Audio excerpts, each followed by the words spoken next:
Gjykata kushtetuese vendosi që kërkesa që Velia i kishte bërë për të cilësuar si të pavlefshëm masën e arrestit ndaj tij të shkojë dhe të trajtohet në gjykatën e lartë. Karanxha, e vijojmë së bashku bisedën. Ky gjykim do të ndodhi brenda datës 28 maj, se ne do të kuptojmë që Velia kishte bërë dy kërkesa, një kushtetuese, një gjykatë lartë. Pra kërkesat pavarura. Gjykata kushtetuese rikthen në gjykatën e lartë. Bashkohen në datën 28 maj, nesër ky shqyrtim dhe çfarë ndodh? Tani, gjykata e lartë, vendimet e gjykatës kushtetuese botohen në fletoren zyrtare. Po. Pra kohë e botimit, sa të botohen, sa të shkojë fizikisht çështja, mendoj që nuk okay. Do jenë çështje të ndara. Do jenë çështje të ndara. Domethënë duke nisur tek procedura. Tani në mënyrë të përmbledhur gjykata e lartë, çfarë tha? Kushtetuesja, çfarë tha? Gjykata e larta duhet të verifikojë të gjitha masat sigurimin. Pra, kur unë them që mbledh detyrim paraqitje, duhet të arsyetosh pse s'duhet të rish detyrim paraqitje. Pse s'duhet të rish garanci pasurore? Pse s'duhet të rish ndalimi për dalë shtetit? Merr pasaportën, unë këtu jam, s'kam ku iki. Po. Dhe dalesh me të. Këtë duhet të arsyetosh ura në unanim. Lidhe edhe me kafazën e Qelqit, domethënë me kafazën, si them, u vendos që të shprehet gjykata e lartë, është apo jo i lishëm. Okej. U shpreh. Domethënë kjo pak a shumë mirë do ishte që të ishe shpreh edhe për masën vet. Shfuqizim apo jo, por duke parë në tërësi rrethanat, kështu është çmuar nga anëtarët e gjykatës kushtetuese që çështja thehet në gjykatën e lartë për t'i parë në unison. Janë më të zotët të gjykatës lartë, se po të bëj ca pyetje naive unë.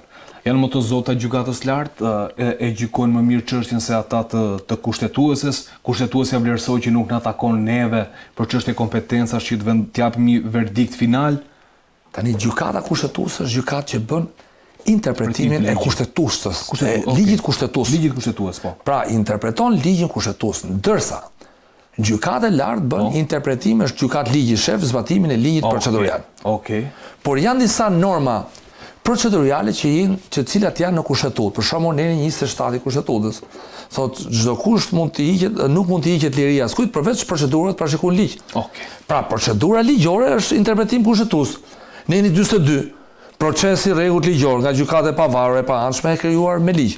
Kjo një gjykatë e krijuar me ligj ose prokuroria e kërkuar me ligj është dhe prokurori. Për këto janë dispozitat kushtetuese, ndërsa interpretimi i normës procedurale direkt bëhet nga gjykata e lartë. Pra po themi që ishte korrekt kthimi nga ana e gjykatës. Gjykatës ishte korrekt. Po të bëjë një interpretim i normës kushtetuese në mënyrë që ishte shkel në mënyrë të atij që s'kishte, domethënë që s'kishte vend për ishte cënuar rënd, mund të ishin shprehje direkt për shfuqizimin se është antikushtetues. Gjykata ka kaluar gjykatën lidhje me kafazën ja kaluar. Mendoj që është një vendim korrekt. Pavarësisht debatit politik, sot ka ardhur koha që të rriten standardet në sistemin gjyqësor. Standardet duhet të rriten në lidhje me provueshmërinë, në lidhje me provat të cilët duhet të jenë të lidhura në unike me njëra tjetrën. Edhe sa i bindur është prokurori kur kërkon masën. Te çdo dyshimi të arsyeshëm që është fajsi.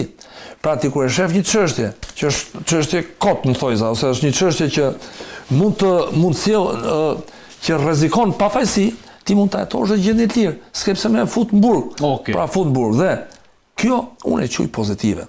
Pavarësisht shkaqeve, sepse është diskutimi kjo që thot presi, që ky është futur në agjend për shkak këtë do ta diskutojmë me presin. Dhe ju po bëni shumë futur në ligjore. Futur në agjend. Por kjo është pozitive për gjithë popullin shqiptar. Pse? Pra dhe për një krathyer, për një të lodhur, për 3 gram kokainë që është kapur tjetri, i thuhet që shiko, pse të mos a lëm detyrim paraqitje, pse të mos japim një dënim me kusht? Pse të mos shikohet rrezikshmëria e autorit, por shohim vetëm rrezikshmërinë e veprës penale. Pra uroj që kjo të shtrihet, pra të zbatohet për të gjithë njerëzit njësoj si masneni 18 të kushtetutës. Që gjithë qytetarët janë të barabartë para ligjit. Pra si Erion Velia, si Sali Berisha, si Ilir Meta, por edhe një qytetar nga shtoi i Shkodrës ose nga Maqellara të jenë të barabartë para ligjit. Pra të jenë njerëz të jenë drejt. Nga i qartë. Të mos të jemi sepse po na ndodh si tek filmi me Gjino, që njëri i bie ai ligji shkopi në dorën e Maliqit. Njëri i bie fort, tjetri i bie lehtë. Ti barazon njerëzit. Kjo nuk për mu nuk ka rëndësi motivi, ato mund tjetë motiv që janë nisur për me një me bo nere, mu s'më intereson nere. Më intereson që gjithë populli shqiptar, sot rinia me bazuar këtë vendim unifikus gjykatës lartë, atë të kushtetuesës që thot se kjo është pozitive për gjithë, nuk është vetëm për Erion Velin, thot që shiko masat e tjera, mos i fut njerëzit burg. Ne, edhe mu dhe prejnë që për shkak të zanatit, jemi avokat, ushtojmë profesion e avokat, shkojmë burg, takojmë njerëz për 2 gram, kokain 3 gram, 2.1, dhe thonë zgjidh grami me miligramin. Çfarë është kjo? U mushën bugjet me 3 shqiptar. Pra kjo praktik duhet të mbaroj. Dhe unë them është pozitive. Në rast se zbatohet për gjithë qytetarët e Shqipërisë. Dhe një pyetje ligjore përpara se të kaloj pikërisht çështjen, që diskutoi dhe Prençi që shtroi si tezë pak më herët, nëse nesër gjykata e lartë thotë që nuk e lirojmë, Velia nuk e ndryshojmë masën e sigurisë. Dhe ka një tjetër seancë pas botimit në fletore zyrtare të vendimit kushtetuesës për rikthimin në gjykatën e lartë. A mund të jetë ajo seanca që e liron? Mund të ndodhi që kanë një pavarësi, po themi, vendimesh në këto 2 seanca të gjykatës lartë? Mendoj se Velia ka mbi 3 pika pozitive që mund të lirohet. E para, ke një vendim të gjykatës kushtetuese, i cili thotë ky njeri do vazhdoj punën si kryetar bashkie. Po shkarkimi ishte... Shkarkimi është i palishëm. Pra ky de facto, de jure është kryetar, de facto ke një masë sigurimi që nuk e zbaton dot detyrën. Duhet ishin gjithë format juridike, qoftë drejtorisë burgjeve, qoftë të ndryshojë VKM-ja për zbatim ose ndryshojë dhe ligji, që për raste të tilla të ushtrojë detyrat e burg. Dhe detyrë kuptojnë detyrat e përcaktuar në ligjin për qeverisjen vendore. Pra gjithë kompetencët që ka kryetari i bashkisë të kishte. Një, e para. Pika e dytë është vendimi unifikues i gjykatës lartë. Vendimi unifikues i gjykatës lartë thot në mënyrë të qartë do argumentosh pse nuk përcakton masë të tjera dhe çfarë rrezikohen. Pra sepse gjithë qëllimi ishte se rrezikon marrjen e provë, prova merret në hetim. Pra provat merret në hetim. Hetimi është mbyllur qytetar. Pa kjo është pika e tretë. Ka dhe rrethana treja, gjithsesi është çështja e gjyq. Hetimi është i mbyllur, ka dhe rrethana të tjera familjare, mendoj që në këto treja në unison bën shkak që kjo masë e sigurimit të zëvendësohet. Theksojmë që masë e sigurimit nuk është masë dënimi. Velia i mund shkojë të përballet aty, sepse nuk është se u pushu çështja. U zëvendësu masa, u pushu. Ai shkoi të përballet aty me akuzat që janë ngritur. Personalisht kam qenë që në fillim kundra, jo kundra procedimit, por kam qenë që Erion Velia duhet hetojë për veprat penale qendrore, që janë incenatori i Tiranës, që është firmosur, ka marrë kompetencë e Këshillit Bashkiak dhe për çështje tjera, jo për të çështje veshmbathjesh. Kjo është gjë tjetër, megjithatë, dhe për çështjen e veshmbathjes të përballet aty, të shkoj të tregoj se ku janë bler ato. Faleminderit Karanxha. Shpjegim shumë i mirë ligjor se çfarë ndodh. Prençi, kushtetuesi riktheu në gjykatën e lartë. Ju shtruat një tezë pak më herët që dhe ky vendimi unifikues i gjykatës së lartë po krijon problematika, po hap fronte, po shton dosje. Fronte të reja pune. Fronte të reja pune, po ndoshta edhe fronte për lirim. Çfarë ndodh? Shiko, morim rastin Velia për të analizuar fenomenin. Edhe Velia ka mbi 15 muaj tani që është në paraburgim. Po që se do të i referohemi ligjit, prokurori e din më së miri se barrën e provës për të mbajtur Velia në burg e ka organi akuzës. Spaku, i cili argumenton para gjykatës, GKK-s, që kemi të bëjmë me rrezikshmëri të veprës penale dhe rrezikshmëri të subjektit veprës penale, pra me Veliajin. Rrezikshmëria e Erion Veliajit nuk është pafundësisht. Zbehet në një moment caktuar. Pra zbehet me mbylljen e hetimit. Pra do të thotë që nuk prish dot më prova. Nuk prish dot më burime ku merren provat. Çka do të thotë që e humbet atë argumentin e interpretuar nga Spaku para GKK-s 2 apo 3 muaj më parë. Ligji penal e parashikon më së miri, është detyrë e prokurorit që në çdo 2 muaj të interpretoj për para gjykatës argumenta shtesë ose eliminim të provave. Pra, vetë prokuroria du të kërkoj në çdo 2 muaj ose të paktën në çdo 3 muaj para gjykatës për t'ia shtrënguar masën e sigurisë apo për t'ia lehtësuar masën e sigurisë. Dhe unë kam të drejtë, meqense prokurori është marrë më shumë edhe si ish prokuror, po edhe si avokat, unë kam të drejtë t'i bëj pyetje. Spaku, që nga 15 muajt që e ka arrestuar Veliajn dhe ka kërkuar masën e sigurisë arrest në burg, sa herë ka analizuar ndryshimin e kushteve të subjektit veprës penale për t'u drejtuar gjykatës GKK-s për ta ndryshuar masën e sigurisë. Vetë, pa e kërkuar mbrojtja. Fare. Unë mund të kujtoj rastet. Përpara se të shkonte çështja në apel, vitin e kaluar që u apelua çështja, nxorën disa përgjime nga burgu i... Po, dakord. Ja u shtua kjo. U rënduan. Por, nga i moment, është nga kam përshtypjen e ka qenë marsi, kemi kaluar... Po tani që kemi disa muaj që është mbyllur hetimi. Që nga 7 muaj. Është mbyllur hetimi. Po, ka 9 muaj. Dhe ka shkuar për të gjykuar. Vetë prokuroria ajo është drejtuar gjykatës për ndryshimin e masës sigurisë. E ka detyrë mo. Nuk mund të mbajmë njerëz pafundësisht në burg. Ne kemi thënë që Veliaj duhet përgjigjet për çështje të tjera më të rënda, të paktën siç ka bërtitur Spaku. Siç ka bërtitur edhe opozita. Që bën për incinerator. Protest. Shiko, opozita denoncon fenomenet kësaj natyre, por është Spaku ai që grumullon provat, që kemi të bëjmë me paligjshmëri apo s'kemi të bëjmë. Sepse unë edhe ty, ne si qytetar, kemi marrë vesh nëpërmjet opozitës, nëpërmjet mediave, nëpërmjet gjithave, që nuk ekziston incineratori i Tiranës. S'e ekziston fare.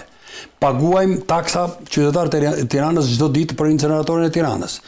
Edhe të Elbasanit, asnjë incinerator nuk ekziston në Shqipëri. Problemi qëndron që në Tiranë për çështjen e Elbasanit janë dënuar ca njerëz, edhe për të Firit ca njerëz janë dënuar. Për Tiranës nuk janë dënuar njerëzit fare. Sidomos ata që kanë qenë faktorët vendimarrës, po unë nuk do të hi tek hetimi i çështjes. Ne do të shkojmë ke procedura dhe ke standardi që gjykata kushtetuese nuk është shqetësuar ndonjëherë gjykata kushtetuese, vetë si gjykatë kushtetuese, të kishte vlerësuar duke dëgjuar, duke lexuar raporte që kemi mbi ngarkim të sistemit të paraburgimit për shkak të këtyre procedurave, për shkak të aplikimit në masë të arrestit në burg ose arrestit shtëpisë. Po do të shqetësohet vetë gjykata kushtetuese. Mu më shqetëson fakti vetëm përse institucionet e larta të drejtësisë si gjykata kushtetuese, si gjykatë që shqyrton kushtetueshmërinë dhe pa kushtetueshmërinë e këtyre masave sigurisë. Po edhe gjykata e lartë si gjykatë ligji nuk është shqetësuar më përpara.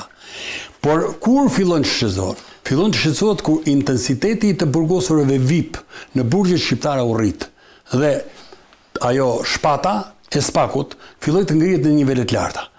Kjo është shqetësuese sepse a mos vallë do ta implementojmë ose do ta zbatojmë praktik vetëm për këto kategori të burgosur apo do shkojmë edhe për ata 2 gramshat, 3 gramshat, apo ata që kultivojnë 30 bimë narkotike. Mund të ndodhë që për shkak të mbi ngarkesës së shërtimit të këtyre çështjeve ta nuk merren fare me qytetarin? Të lutem shumë. Ka një ligj tjetër. Kemi amnisti të veprave penale her pas here që e ban Parlamenti i Shqipërisë dhe kemi falje të disa kategori të personave, të subjekteve të veprës penale nga presidenti.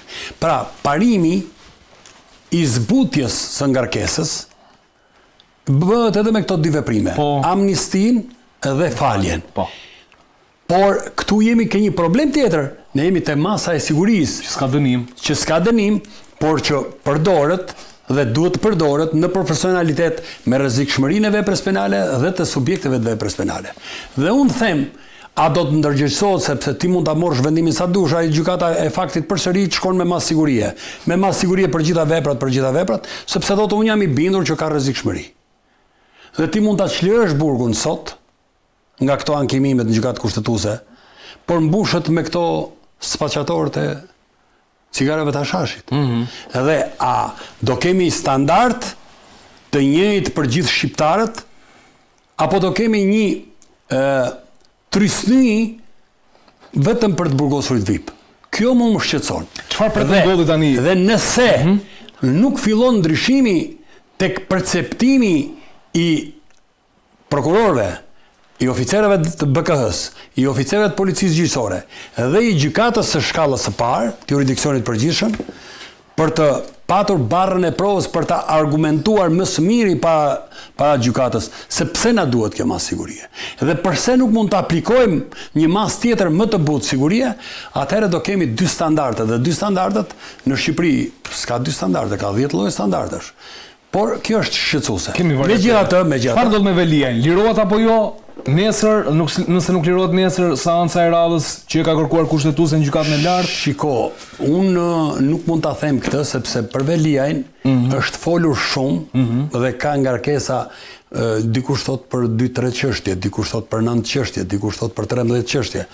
Dhe këtë e din më së miri, e din organi Spakut, sepse Spaku mund të shkojë me interpretime të tjera, me argumenta të tjera, me prova të tjera, gjithmonë ruajnë, sepse edhe Spaku është në pozita të vështira.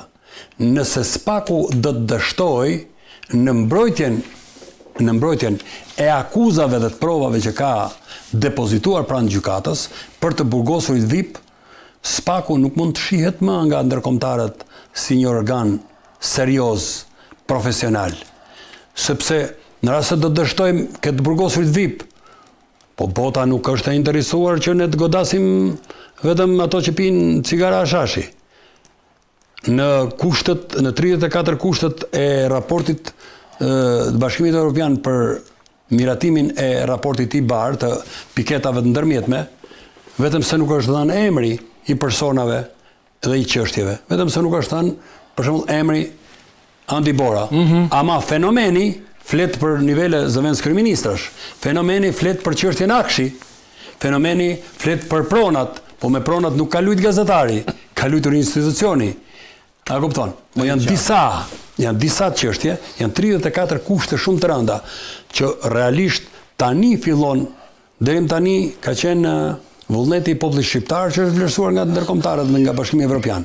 Tani fillojnë përmbushja e detyrimeve që ka institucionet shtetërore në raport me goditjen e krimit organizuar, korrupsionit nivelet larta, zbatimi i ligjshmërisë, respektimi i lirive dhe drejtave themelore të njerëzit, standardi i zbatimit në vimësi të ligjit. Dhe këtu jemi, standardi i zbatimit në vimësi të ligjit, do ta bëjmë vetëm për Shemsin dhe Andin, apo do ta bëjmë për gjithë shqiptarët. Mu kjo më shqetëson dhe unë këtë e shoh me. Nesër unë duhet ta shoh Rion Veliajn të lirë, të shkoj të ulet në pultronin e kryetarit bashkisë, sepse ne s'kemi zgjë me Rion Veliajn.